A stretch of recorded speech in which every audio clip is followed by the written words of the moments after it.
오늘 말씀은 출애굽기 21장입니다. 출애굽기 21장. 네, 개인 권리에 대한 윤례입니다. 네, 개인 권리에 대한 윤례. 네, 율법 이렇게 표현해도 되고 윤례라는 표현을 해도 되는데, 윤례라 그러면은 쉽게 우리가 이해할 수 있는 것은 판례하고 이렇게 같은 개념이라고 생각하시면 돼요. 그리고 21장부터 23장까지 이제 개인 이런 시민법이라고 그러죠. 시민법, 재판법이라고 하는데 거기에 관한 얘기를 이렇게 대략적으로 쭉 나오는 것입니다. 어쨌든 창세기, 출애굽기, 레위기, 신명기, 민수기, 신명기 이렇게 모세 오경이 있는데 오경에 군데군데 하나님 법에 대해서, 율법에 대해서 나오죠. 나오기 때문에 법학을 전공하는 자들은 반드시 이 모세 오경을 읽어야 된다. 그건 기독교인이 아니든 상관없이 그 신앙하고 상관없이 필독서라고 그러더라고요. 왜냐하면은 그 법의 기본이 다 거기에 들어있어요. 기초가 들어있고 법의 정신이 여기 다 들어있기 때문에 법을 만들기 위해서는 어떤 정신으로 어떤 관점에서 만들어야 할 것인가를 이렇게 연구하려면은 반드시 읽어야 된다고 얘기하는 걸 들었습니다. 그렇기 때문에 법에 대해서 굉장히 중요한 가치를 이렇게 설명해주고 있는데 우리가 배워야 할 것은 지난번에도 말씀드렸지만은 하나님 율법에는 율법이 있고 이렇게 도덕법이 있고 또 이렇게 시민법, 재판법이 있고 제사법이 있고 그렇다고 말씀드렸는데 도덕법은 절대 안 변해요. 지금까지 그대로 적용되고 그것이 계속 준수돼야 되고 그 법은 예수님 오실 때까지 우리는 계속 지켜가야 할 법이고 시민법, 재판법은 그 사회 구성에 맞게끔 변형이 되고 대체되었다라고 보시면 돼요. 그러니까 우리가 대한민국에 속해 있는데 대한민국 법으로 대체되는 거예요. 교회 공동체만 따진다면은 폐지됐다고 볼 수 있는 거죠. 따로 교회 공동체가 지켜야 할 시민법이 없잖아. 안 주셨잖아. 그냥 대한민국 법에게 맡겨놓은 거잖아요. 그래서 그 사회나 그 국가에 맞도록 변형을 시켜가지고 그 재판법을 다르게끔 하고 교회 공동체에 따로 독립적으로 재판법을 주지 않았기 때문에 교회 공동체 입장에서만 본다면은 재판법은 폐지됐다고 볼 수 있는 거죠. 그래서 저는 그 우리가 사는 사회의 공동체에 대체되고 변형이 됐기 때문에 대체되고 변형이 된다 이렇게 표현을 많이 쓰는데 어쨌든 그런 식으로 이제 바뀌어갖고 제사법은 폐지됐어요. 예수님께서 완성을 하셨기 때문에 시민법은 우리가 아직까지 이 세상에 살아야 되기 때문에 그 사회 구성에 맞게끔 적응을 해가지고 살아야 되기 때문에 따로 하나님께서는 교회 공동체만 따로 이렇게 지킬 수 있도록 이런 시민법을 주지 않으셨어요. 그러니까 교회 공동체 입장에서는 폐지된 거 맞죠. 그리고 또 이 사회 구성에 적응해가지고 같이 살게끔 같이 법에 적용을 받도록 하게 한 것은 이 사회에 들어가서 같이 살면서 소금과 빛의 역할을 하라는 거죠. 그래서 교회법하고 또 시민법을 따로 주고 계속 이어갔다 그러면은 이 사회법하고 충돌되는 것이 많이 있을 텐데 그렇게 하지 않으셨다는 거죠. 그리고 또 한 가지 이제 도덕법은 그대로 유지가 되고 계속 유효하기 때문에 그것을 지켜야 되는데 만약에 이 시민법이 국가법이 하나님의 계명, 십계명을 도덕법을 어기게 만들고 침범하게 만들면 거기는 저항해야 되는 거예요. 예를 들어가지고 나 외에 다른 신을 내게 있게 말지니라 했는데 자꾸 다른 신을 있게 만든다 그러면은 그거는 따르면 안 되죠. 그렇게 저항하다가 순교 당하고 하는데 가장 이게 그 사회법하고 종교가 달라가지고 충돌되는 경우는 주로 1계명부터 4계명까지겠죠. 그 이후에 부모를 공경하라. 부모 공경 못하게 하면 그거는 법이 아니야. 그거 하면 안 돼 하고 저항을 해야 돼요. 하나님의 법에는 부모를 공경하라고 그랬는데 이 사회법은 부모 무시해도 돼. 그런 법 만들지도 않았지만은 그렇게 하는 거예요. 물론 살인하지 말라, 간음하지 말라 마찬가지겠지만은 간음하지 말라는 또 이게 문화가 많이 바뀌어가지고 너무나 혼잡하고 이 사회에서 처벌하지도 않고 하지만은 우리는 하나님의 도덕법이기 때문에 지켜야 되는 거예요. 그리고 살인하지 말라 하는 것도 낙태도 사실 굉장히 큰 살인이에요. 분명한 살인이에요. 그거는 낙태가 거기에 거부하고 저항할 수 있어야 돼. 내 권리다. 내 권리 아니에요. 엄마 권리 아니야. 물론 피치 못할 상황이 있고 아주 그 상황이 예외적인 경우가 있긴 있죠. 그럴 때는 어쩔 수 없다 그러지만은 멀쩡한데 그렇게 낙태를 하면 그거는 살인죄예요. 살인죄. 그걸 기억하셔야 되는 겁니다. 그래서 그 법 정신은 그대로 이어져 내려오는 거예요. 그리고 율법을 주신 것은 하나님을 사랑하고 이웃을 사랑하라. 이게 두 가지로 이제 요약을 할 수 있는데 강령이라고 했잖아요. 그래서 하나님을 어떻게 사랑할 것인가 그것을 얘기해 주는 게 10계명에서 1계명에서 4계명까지 나오는 것이고 제사법으로 자세하게 또 어떻게 구체적으로 나오는데 그 제사법은 예수님이 중재가 돼서 우리가 하나님 사랑하는 데 나아가는 그러한 훈련이라고 보시면 되고 또 이렇게 5계명부터 10계명까지는 이웃 사랑을 어떻게 할 것인가 이웃을 사랑하는데 당연히 부모님 공경하고 살인은 안 하죠. 이웃 사랑하는데 어떻게 살인을 해요? 간음하지 않고 도둑질하지 않고 거짓 증거하지 않고 탐내지 않고 하죠. 그래서 이웃 사랑을 어떻게 할 것인가를 실천을 이렇게 얘기해주고 있는 것입니다. 그래서 21장부터 23장까지는 그런 그 시민법에 대해서 구체적으로 여러 가지 예를 들어가지고 얘기해주고 있는데. 이 당시 하무라비 법전을 이렇게 베꼈었다 이런 얘기 하는데 그렇지는 않아요. 그 당시에 보편적으로 그 사회 상에 맞게끔 적용해가지고 법을 제정하셨지만은 그 당시 사회에 있던 그 개념하고 비교를 해보게 되면은 월등하게 개혁적이라고 볼 수 있는 거죠. 그러니까 그 당시는 종은 이게 물건이란 말이에요. 종에게 인권이 있고 그런 거 없어요. 재산의 한 품목이란 말이에요.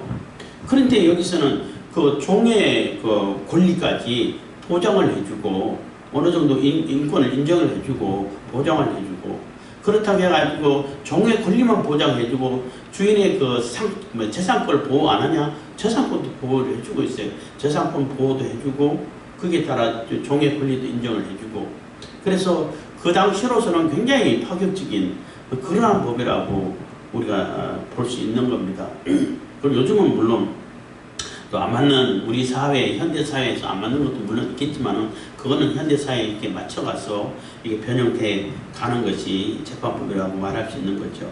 그래서 21장부터는 개인 권리에 대한 윤례, 율법, 윤례 이렇게 제목을 달 수 있는 것입니다. 21장 1절입니다. 내가 백성 앞에 세울 율례는 이러하니라. 그래서 백성 앞에 율례를 이렇게 세우는데 너희들이 이런 경우는 이렇게 하라 라고 이렇게 설명해 주고 있는 것입니다. 2절 내가 히브리 종을 사면 그가 6년 동안 섬길 것이요 7년에는 값없이 나가 자유할 것이며 그래서 네가 히브리 종 같은 민족인데 그 사람이 피치 못할 사정으로 빚으로 대부분 빚 때문에 종이 많이 되잖아요. 종으로 삼았으면은 6년 동안 종으로 쓰지만 7년 때는 내보내라는 거예요. 다른 데는 그런 법이 없어요. 종이면 그냥 이혼이 종이지. 이렇게 되는데 내보내라는 거예요. 내보낼 때도 여기는 안 나왔지만은 내보낼 때 그냥 내보내면 안 돼. 예를 들어 얘가 아니라 비유를 든다면 머슴과 같이 대접해 주라는 거예요. 그 일한 그 품값을 주라는 거예요. 내보낼 때 절대 그냥 내버리지 말고 그 사람이 다시 재기해서 다시 빚지지 않고 시작할 수 있도록 그 미천을 대주라는 거예요. 그동안 일했던 값을 쳐가지고 그 지어서 보내라는 거예요. 그거는 엄청난, 종의 입장에서 보면 어마어마한 파격적인 대우죠. 하여튼 좀 다르다는 것입니다. 3절, 그가 단신으로 왔으면 단신으로 나갈 것이요 장가 들었으면 그 아내도 그와 함께 나가리니와. 그래서 그가 종으로 들어왔을 때에 혼자 홀로 자기 혼자만 왔으면은 혼자 나가고, 결혼한 상태에서 종이 돼 가지고 부부가 같이, 그 가족이 같이 종으로 들어왔으면은 다 같이 내보내라는 얘기예요. 가족을 떨구지 말라는 겁니다. 값없이 나가서 자유할 것이라는. 값없이 나가라는 얘기는 빚을 졌잖아요. 빚을 져가지고 내 종이 됐어. 종이 됐는데 6년 동안 일을 했어. 일을 했는데 그 빚을 6년 동안 다 못 갚았다 할지라도 그거 따지지 말고, 그거 너 아직 갚아야 할 돈이 더 남았어. 더 일해야 돈 줘. 이렇게 하지 말고, 뭐 많든 적든 간에 6년 동안 이렇게 종으로 삼았으면은 아무런 요구하지 말고 그냥 내보내라는 거예요. 내보낼 때도 그 값을 줘가지고 그 사람이 뭐 최소한의 어떤 생활이라도 하고 다시 재개할 수 있는 그런 그 돈을 줘가지고 보내라는 거예요. 굉장한 파격적인 거죠. 그래서 많은 빚을 지고 돌아왔지만은, 아무리 많은 빚을 지고 돌아왔다 하더라도 6년까지만 종으로 쓰고 7년째는 그냥 아무런 그 이유도 따지지 말고 그 빚에 대해서 요구하지 말고 다 내보내라는 거죠. 돈도 줘서 내보내는 거예요? 예? 돈도 줘서 내보내는. 내가 할 때 그냥 가면 또 굶잖아. 또 종되잖아. 그러면 그동안 일했던, 그러니까 뭐 아주 비싸게는 치지는 않겠지만은 어느 정도 쳐가지고 돈 줘가지고 보내라는 거예요. 그러니까 그 당시 그 노예 사회, 노예가 인정되고 종이 인정되던 그 사회의 그 관점을, 그 시각을 가지고 보게 되면은 어마어마한 파격적인 거죠. 어떻게 이런 법이 있을 수가 있어. 이렇게 되는 거예요. 그래서 그가 단신으로 혼자 왔으면 혼자 보내고, 같이 결혼한 상태에서 들어왔으면 다 내보내라는 겁니다. 근데 4절, 상전이 그에게 아내를 주므로 그 아내가 자녀가 낳았으면 그 아내와 그 자식들은 상전에게 속할 것이요 그는 단신으로 나갈 것이로 대해서, 종으로 들어갔는데 그 주인이 너무 이쁘게 보고, 그래서 그 또 다른 뭐 여정을 줬다든지 해가지고 결혼을 시켜줬어. 근데 6년이 됐어. 나가면은 혼자 나가라는 거예요. 왜냐하면 나머지 그 부인이 됐던 그 종도 주인의 그 종 소유고, 그 자식들도 주인의 소유가 된다는 거예요. 그래서 혼자 나가라는 거죠. 5절입니다. 종이 진정으로 말하기를 내가 상전과 내 처자를 사랑하니 나가서 자유하지 않겠노라 하며, 그래서 종이 나가면 완전히 아내랑 그 자식들 다 떼놓고 가야 되잖아요. 그런 상태인데 내가 상전과 처자를 사랑하니, 주인을 사랑한다는 거예요. 그러니까 주인이 굉장히 대우를 잘해줬다는 거죠. 그래서 잘해주고 좋게 여기니까 또 결혼도 시켜주고 가족도 이루게 해주고 한 거잖아요. 그래서 주인이 너무 좋기 때문에 사랑하고 또 내 처자도 사랑한다. 그러면 내 자유하지 않겠다 하고 완전히 그 주인에게 영원한 종으로 영원히 소속되겠다라는 마음을 먹었으면은, 이게 데리고 재판장에 가가지고 6절, 상전이 그를 데리고 재판장에게로 갈 것이요 또 그를 문이나 설주 앞으로 데리고 가서 그것에다가 송곳으로 그 귀에 뚫을 것이라. 그가 영영이 그 상전을 섬기리라. 그래서 그 데려가가지고 요 귀 여기를 손으로 확 뚫어가지고 그 문설주에 대고 손으로 탁 치면 뚫어져 오잖아요, 순간적으로. 그래서 그 귀걸이를 다루라는 거죠. 그 귀걸이 다룬다는 얘기는 내가 종입니다 하는 뜻이에요. 귀를 뚫어가지고. 그래서 귀를 뚫어가지고 귀걸이를 단자 있으면, 아, 저 사람 누구 종이구나, 누구네 종이구나, 이렇게 표시 또 있겠죠. 이게 이제 우리가 이제 믿음으로 예수님하고 우리하고 관계에 대해서 뭐 비유를 해가지고 교훈을 받으면은, 우리도 마찬가지로 예수님을 사랑하고 예수님께 베푸신 은혜가 기쁘고, 그 은혜 안에서 가정을 이루고 가족 공동체, 교회 공동체를 이루어서 그런 상태에서 뭐 자유하라 그러면은 나 여기 계속 있고 싶습니다 하면은 영원히 주님의 종이 되겠습니다 하는 다짐을 하고 그 공동체에 있을 수 있다는 거죠. 그렇게 우리가 이제 비유해서 또 뭐 교훈 삼을 수도 있는 것입니다. 그래서 종이 진정으로 말하기를 내가 상전과 처자를 사랑하니, 그러니까 상전이 주인이 그 종을 정말로 인간적으로 대해주고 그 존경할 만한 모습을 보여주고, 종이 우리 주인 정말 좋아하고 존경하고 사랑해, 이런 마음을 가졌다는 거죠. 그래서 그렇게 하면은 귀를 뚫어 가지고 영원히 종 삼아도 된다는 겁니다. 7절, 사람이 그 딸을 여종으로 팔았으면 그는 남종같이 나오지 못할지며. 그래서 사람이 그 딸을 여종으로 팔았다는 얘기는 그 사람에게 첩으로 줬다는 얘기예요. 빚 때문에 많이 첩으로 보내고, 우리나라도 그런 일이 많이 있었잖아요. 조선시대 때 같은 경우도 첩으로 보냈다는 거예요. 그냥 여종으로 팔았으면 했는데 그 여종이 첩이란 뜻입니다. 그 내용이 그런 내용입니다. 8절, 만일 상전이 그를 기뻐 아니하여 상관치 아니하면 그를 속심케 할 것이나 그 여자를 속임이 되었으니 타국인에게 팔지 못할 것이요. 그래서 만일 상전이 그를 기뻐 아니하여, 그래서 내가 첩으로 받아들이겠다고 약속하고 그 빚 대신에 첩을 받겠다고 약속해놓고 받아보니까 마음에 안 들어. 뭐 성질이 뭐 내 취향이 아니라든지 뭐 생긴 것이 내 취향이 아니라든지 도무지 내가 이게 마음에 안 들어. 같이 첩으로 받아들이기가 싫어. 그러면은 그냥 내보내든지, 그냥 여기서 속심케 한다는 얘기는 그냥 너 집으로 가. 그냥 빚 안 받을게. 이렇게 보내든지, 그거 아깝다 해가지고 다른 사람에게, 외국인에게 팔면 안 된다는 거예요. 굉장히 그 여종에 대해서, 첩에 대해서 인권을 보호해 주는 거죠. 완전히 그 물건 취급을 했던 그 시대인데, 속심케 할 것이나 그 여자는 속임이 되어서, 그래서 받는다고 해놓고 완전 그 여인 입장에서는 뭐 첩이든 간에 어쨌든 간에 결혼하는 거잖아요.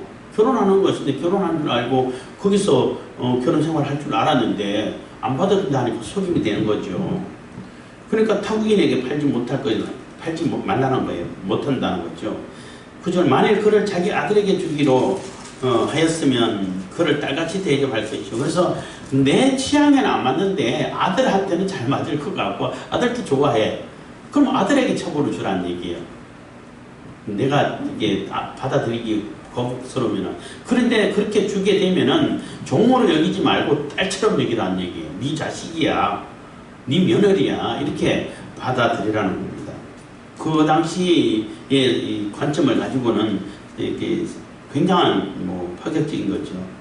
굉장히 그 인권을 보호해주고 그 여종의 권리를 이렇게 보호를 해주고 있는 겁니다. 10절입니다. 만일 상전이 달리 장가될지라도 그의 의복과 음식과 동침하는 것은 끊지 못할 것이요. 그래서 첩으로 받아들였어. 근데 어디까지나 첩이야. 정식적으로 결혼을 했다 할지라도 그 첩의 그 대우는 계속 해줘야 된다는 거예요. 뭐 숙식이라든지 의복이라든지 또 그리고 부부 생활이라든지 이거 끊어버리면 안 된다는 거예요. 그 부부 생활 끊으면 안 된다는 얘기는 자식을 가지게 해주라는 얘기예요. 자식이 있어야 또 계속, 그 당시는 요즘은 있으나 없으나 살아갈 방법이 많지만은 그 당시에는 자식이 없으면 굉장히 생계가 곤란해지기 때문에, 그래서 그 첩에, 그러니까 비록 첩이지만은 그 부인의 그 권리를 계속 유지시켜주라는 얘기예요. 내가 따로 정식적으로 결혼했다 할지라도. 11절, 이 세 가지를 시행하지 아니하면 그는 속죄를 내지 않고 거저 나가게 할 것이니라. 그래서 이런 경우를 내가 못하겠다, 내 아내 첩으로 받아들이니 또 내 취향이 아니고 마음에 안 들고 아들을 주려니까 아들도 나도 싫어요. 그리고 아무것도 못 해주겠어. 그러면은 그냥 내보내라는 거예요. 그 빚은 이미 갚은 거는 된 거지. 내가 받았으니까. 받았다 내보낸 거니까 빚은 이미 다 갚았어. 그냥 내보내라는 거예요. 그러니까 그 주인 입장에서는 손해가 많죠.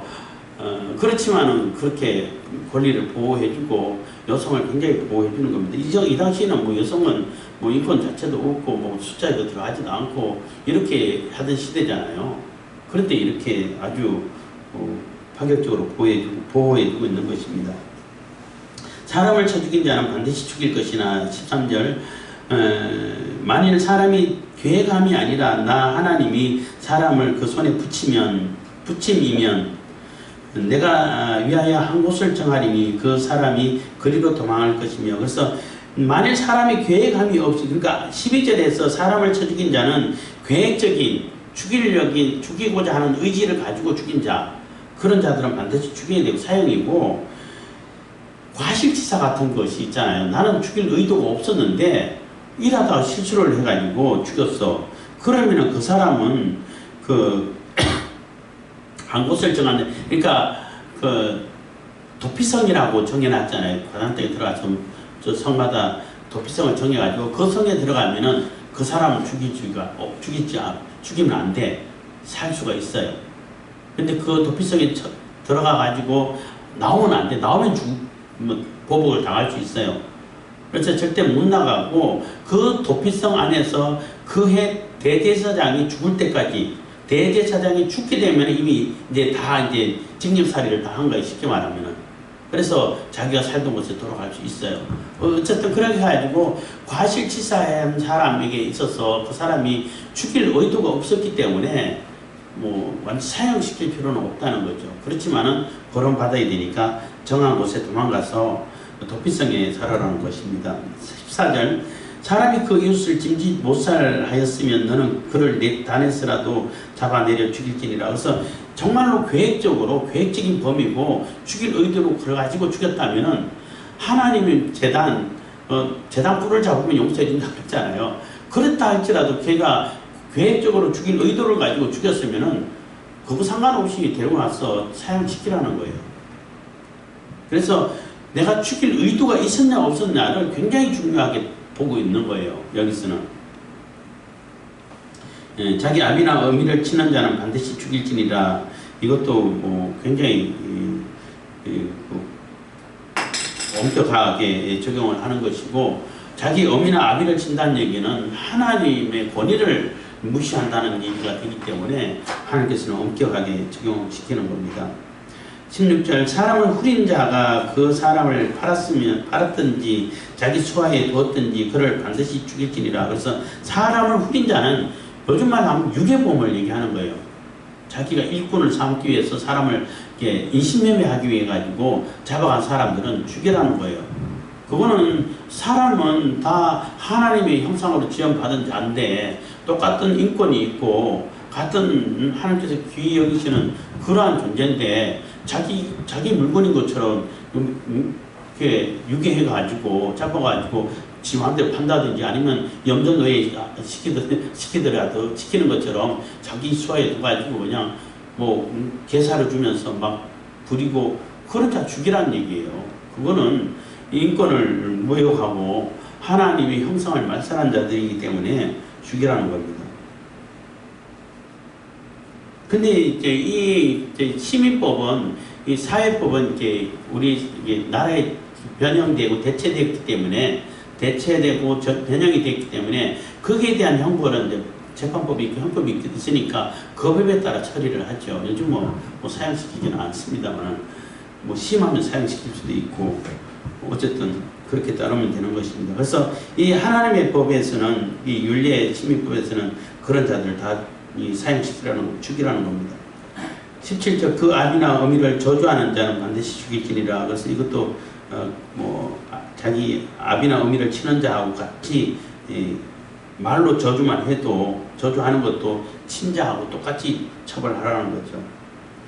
18절입니다. 사람이 서로 싸우다가 하나가 돌이나 주먹으로 그 족수를 쳤으나 그가 죽지 않고 자리에 누웠다가 19절 지팡이를 짚고 기동하면 그를 친 자가 형벌을 면하되 기간 손해를 배상하고 그로 전치케 할지니라. 그래서 싸우다가 돌을 가지고 쳤어. 그래가지고 다쳐가지고 막 이제 병원으로 실려가든지 쓰러져 있어. 그래 죽지 않았으면 안 죽었으면은 형벌을 면한다는 얘기는 다시 죽였기 때문에 너 사형이야 이렇게 해갖고 사형시키지는 않는데 대신에 그동안 일 못했던 거 아파서 누워있는 그리고 다 회복할 수 있도록 치료비 다 배상하라는 거예요. 치료비 다 대주고 그동안 일 못했던 거 그걸 다 배상해 주라는 겁니다. 그러니까 그거는 무슨 얘기냐 하면은 싸우다가 옆에 있는 돌이 그냥 옆에 있다 보니까 집어쳤기 때문에 죽일 의도는 없었다는 거죠. 내가 죽여야겠다는 마음을 가지고 친 것이 아니라는 얘기예요. 그렇기 때문에 형벌을 면한다는 겁니다. 그 대신에 이제 치료비라든지 그동안 손해배상을 해줘야 된다는 거죠. 20절 사람이 매로 그 남종이나 여종을 쳐서 당장에 죽으면 반드시 형벌을 받으려니와. 그래서 주인이 종을 때려서 죽게 되면은 주인도 형벌을 받으라는 얘기예요. 옛날 이 당시 시대에 있어서는 말도 안 되는 거예요. 내 물건이고 내 소유인데 내 마음대로 하는데 생사해야 될 건 내한테 있는데 죽였는데 무슨 소용이야. 이렇게 되는데 죽었으면 형벌을 가하라는 거죠. 그가 1일이나 2일을 연명하면 형벌을 면하리니 그는 상전의 금전 이민이라. 그래서 근데 때렸는데 하루나 이틀이나 살아 있었어. 그러고 죽었어. 그것도 굉장히 억울하긴 하죠. 한데 그러면은 형벌을 면한다는 거예요.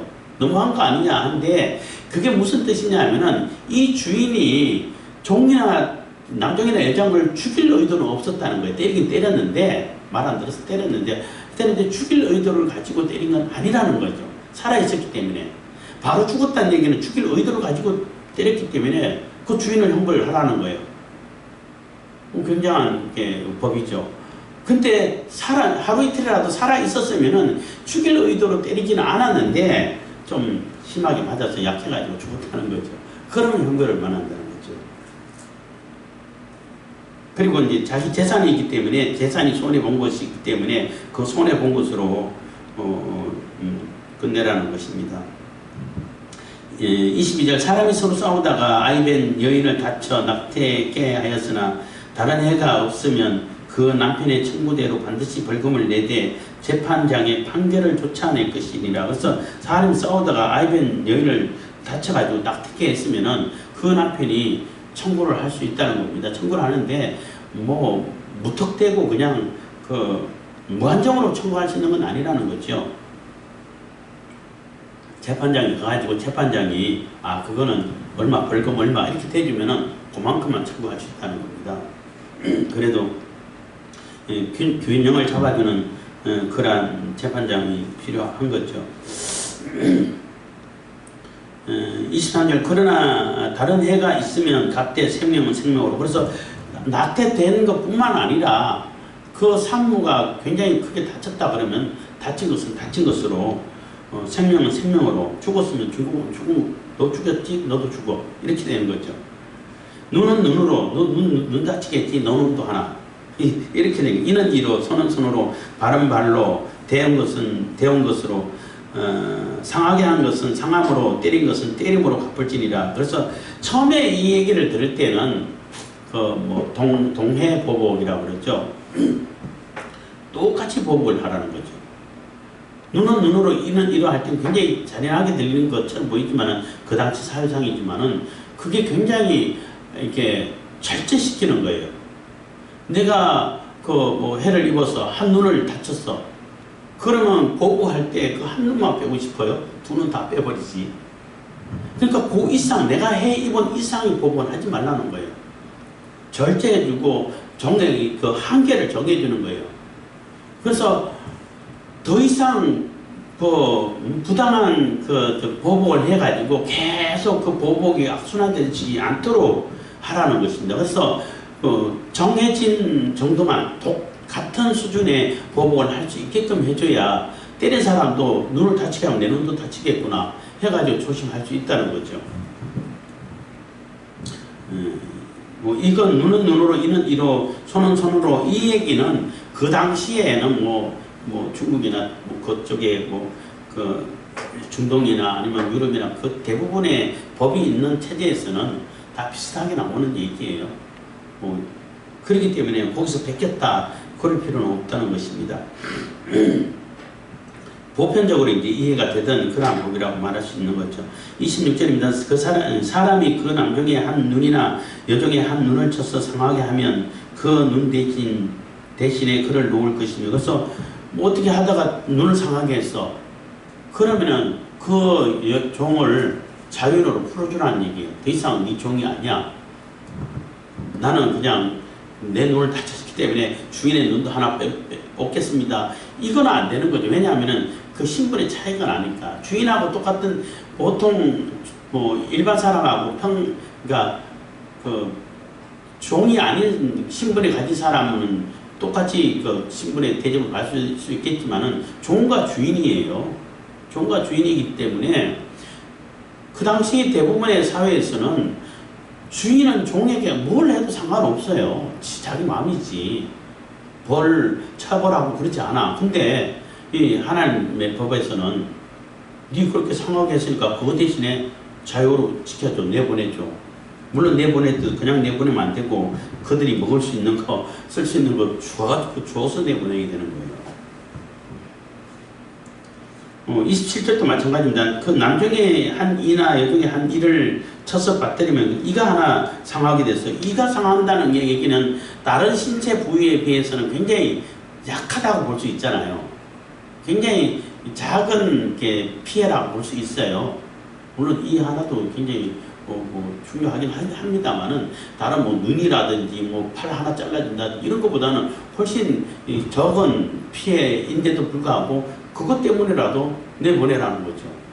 그래서 함부로 종을 대하지 말라는 거예요. 종이라 할지라도 그 인권을 보호해주고 권리를 어느 정도 보호해주라는 얘기예요. 내 마음대로 막 죽이도록 때리고 그러면 안 된다는 거죠. 그래서 굉장히 그 종에 대해서 권리를 보장해주고 보호해주는 그런 법이 되는 겁니다. 28절 소가 남자나 여자를 받아서 죽이면 그 소는 반드시 돌에 맞아 죽을 것이요 그 고기는 먹지 말 것이며 인자는 그 형벌을 면하려니와. 그래서 그 소가 남자나 여자를 사람을 받아서 죽였어. 그러니까 요즘은 반려동물이 많기 때문에 이거 꼭 생각해 봐야 돼요. 그 소가 사람 죽이면은 그 소는 반드시 돌로 죽이라는 얘기예요. 그 소는 완전히 죽이라는 얘기죠. 그리고 그 고기도 먹지 말라는 거예요. 너무나 부정하기 때문에. 그리고 소가 갑자기 이렇게 남자나 여자를 받았기 때문에 그 주인은 어쩔 수 없다는 거예요. 그 주인까지는 처벌할 수는 없다는 겁니다. 근데 29절 소는 본래 받는 버릇이 있고 그 임자는 그로 인하여 경고를 받았을 때 단속하지 아니하므로 남녀 간에 받아 죽이면 그 소는 돌로 쳐 죽일 것이고 인자도 죽일 것이며. 그래서 그 소가 받는 버릇이 있어가지고 이 소 받아 이러다 사람 죽이겠어 하고 여러 번 경고를 했다는 거예요. 경고를 했으면 단속을 하고 그것을 관리를 잘 해야 될 의무가 있다는 거예요. 근데 그 관리 안 하고 그냥 알아서 내 손은 내 마음대로 하지 해가지고 내버려 뒀다가 사람 받아 죽이면은 그 주인도 죽이라는 얘기예요. 소는 당연히 죽이고. 그래서 반려동물을 키우고 있는데 개가 사람을 물어서 죽인 경우가 있잖아요. 해가지고. 그럼 그 개는 사실 죽여야 돼요. 안락사 시켜야 돼. 근데 개의 인권이 어디 있어요? 개하고 사람하고 동등하게 취급하면 안 되지요.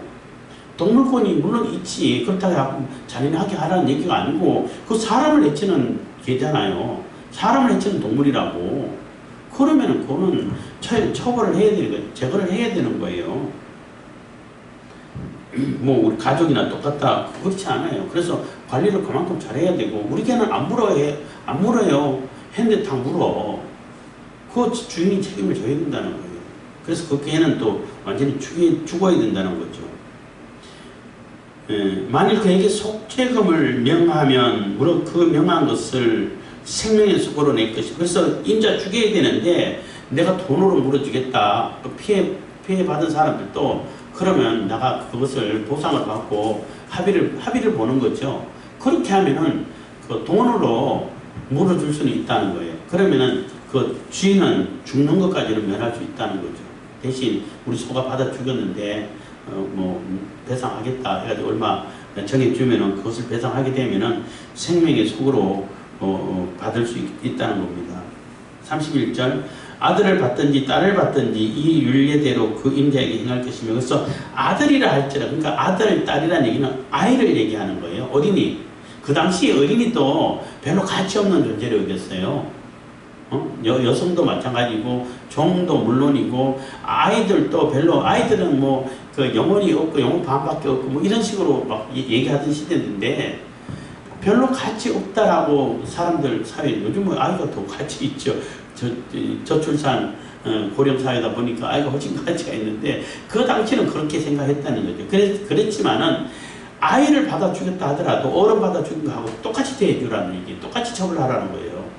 소가 어른 받아 죽였을 때는 주인도 죽여, 뭐 이렇게 경고를 했는데도 그 소도 죽이고 했는데 아이를 받아 죽였다 할지라도 똑같이 성인 받아 죽인 거하고 똑같이 처벌하라는 얘기예요. 그리고 여아이 똑같이 처벌하라는 얘기예요. 그 당시는 정말로 파격적인 거죠.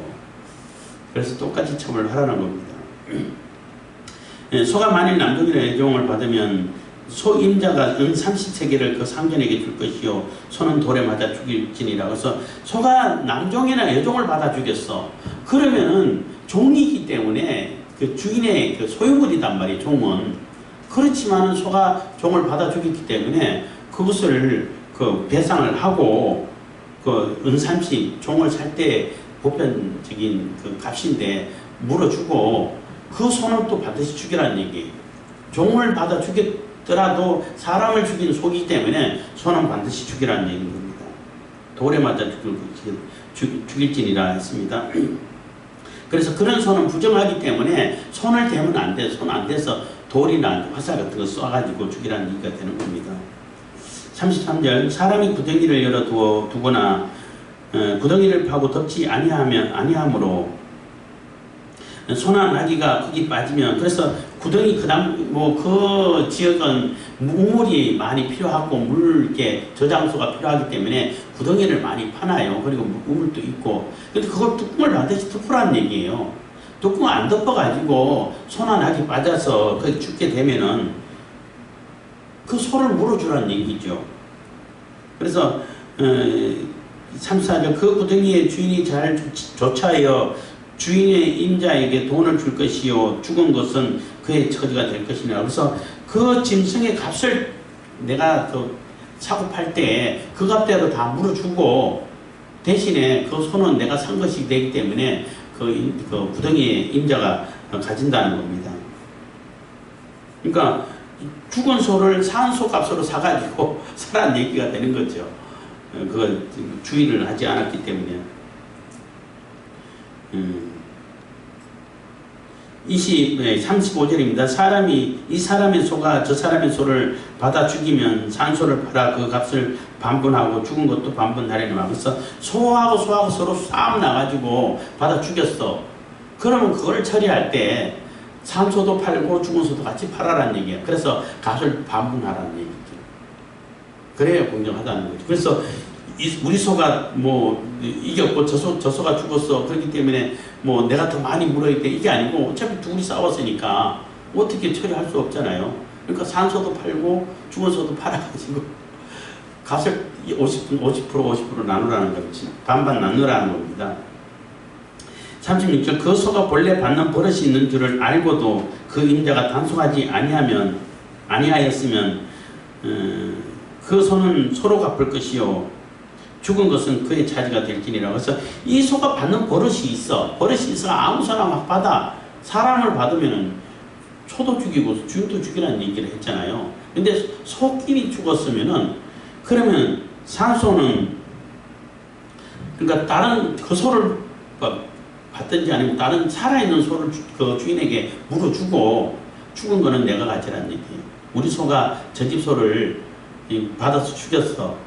그러면은 그 집에게 우리 집에 있는 소 한 마리 살아있는 소를 주고 그 죽은 거는 내가 가져오라는 얘기예요. 이 재산에 대해서 이렇게 얘기해 주고 있는데, 이래서 법 정신이 이웃하고 이웃과의 그 사랑을 실천하는 데 있어가지고 재산권이라든지 서로 이웃과의 관계를 어떻게 그것을 처리할 것인지 이것은 재산법에서 하나하나 그 사회 상황에 맞게 처리해 가면 되는데, 그 법 정신은 이웃 사랑에 있는 거예요. 이웃의 그 권리를 침범하지 않는 것이 중요한 거예요. 지난번에 말씀드렸습니다만은 자유도 내 자유가 다른 사람의 자유를 침범하게 되면은, 자유를 제한하게 되면 그건 자유가 아니에요. 다른 사람의 자유를 제한하지 않고 침범하지 않는 법에 안에서 내가 자유하는 거예요. 그게 자유가 되는 거죠. 다른 사람도 마찬가지고. 그래서 하나님을 사랑하고 이웃을 사랑하고, 재판법은 이웃 사랑과 이웃과의 관계에 대한 것이기 때문에, 또 뭐 재산하고 관계된 것이기 때문에 그것을 어떻게 처리할 것인가. 그것이 그래도 공평하게, 그래도 서로가 뭐 조금 더 손해보고 덜 손해보는 사람은 있겠지만은 그래도 권리는 보장되게끔, 심지어는 종이라 할지라도 그 권리는 보장해주고, 그 종의 권리만 보장할 것이 아니라 주인의 재산권도 있기 때문에 재산권도 보호하고 그 종의 권리도 보장해주고 하는 그러한 법을 만들어 가라는 얘기예요. 그렇기 때문에 여기 나오는 법 정신이 굉장히 중요하죠. 그래서 이게 많은 법에, 사회법에 근본이 되는 그러한 법이 되는 것입니다. 기도하겠습니다. 사랑해 주신 감사합니다. 이 시간에도 은혜와 복을 주신